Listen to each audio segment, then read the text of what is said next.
Hello everyone, Other Helmet Guy here. And for today's video, we'll be talking about the brand new MCU Spider-Man trailer that just dropped, Spider-Man, Brand New Day.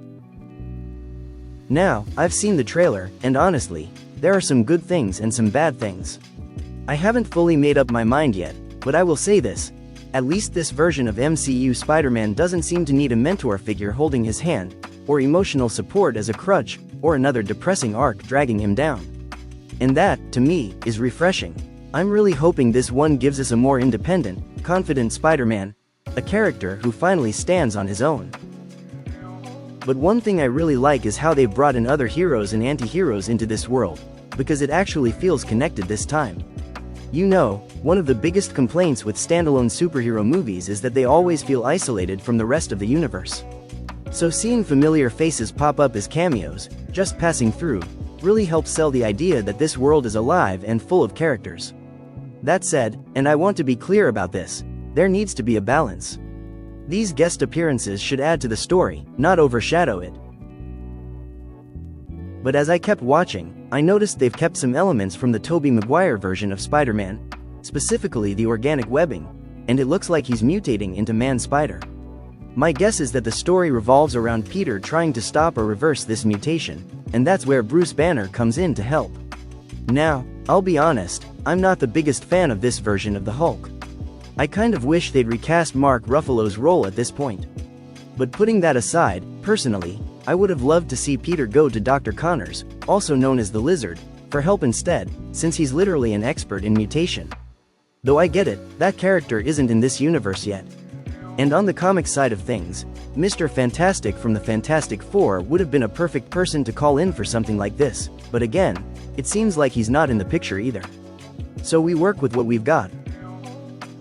Now, when it comes to the villains, I think it's a smart move to bring in some lower-tier villains first, just to build up the world and set the stage for bigger threats down the line.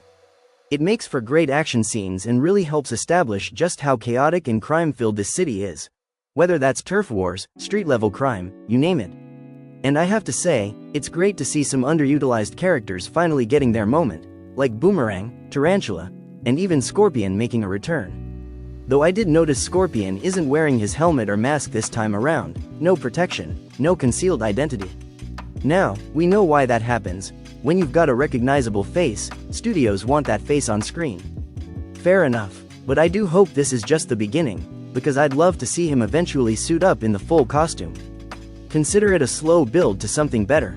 And speaking of threats, one organization that really caught my attention is the Hand. For those who don't know, the Hand is a deadly criminal organization made up of highly skilled ninjas and supernatural warriors. But here's my issue. Why are they coming after Spider-Man specifically? And in broad daylight, no less. These are the same people who went toe-to-toe with the Defenders, Luke Cage, Jessica Jones, Daredevil, and Iron Fist. Some seriously heavy hitters. So why is Spider-Man suddenly their target? It feels a little off, and I'm hoping the movie gives us a solid reason, because right now, that's the one thing that has me scratching my head. Now, when it comes to the relationship side of things, I'll be honest, I'm not really feeling it. Even though this is a fresh start from the previous films, the romance still doesn't do much for me. It feels like they like each other just because. There's no real build-up, no tension, nothing that makes you root for them as a couple. And I have a feeling we're going to be going back and forth with this on-again off-again dynamic for a while. Look, I get it. Almost every version of Spider-Man has to have his Mary Jane. The other women in his life are few and far between in terms of major roles, so in a way, it feels like an unwritten rule that she has to be there. But that doesn't mean the chemistry has to feel forced. Hopefully, as the story develops, they give us more of a reason to actually care about these two together. Now, as for the costume, I actually think it looks great. It's very faithful to the comic book design, even without the web wings under the armpits, and the texture on the cloth suit gives it a really nice, grounded feel. No complaints there, but here's where my bigger concern comes in.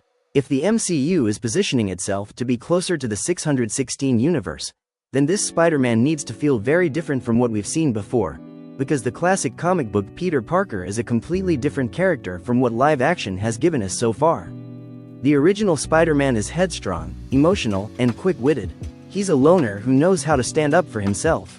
He's constantly inventing new tech, the spider tracer, the spider signal, different web constructs for different situations. And most importantly, he runs his mouth at villains on purpose, not just for laughs, but as a deliberate tactic to get under their skin and throw them off their game.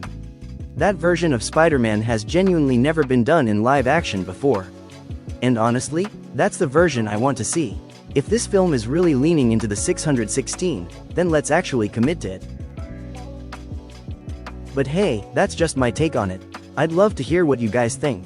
Drop your thoughts in the comments section below. And as always, thank you so much for watching, and I'll see you in the next one.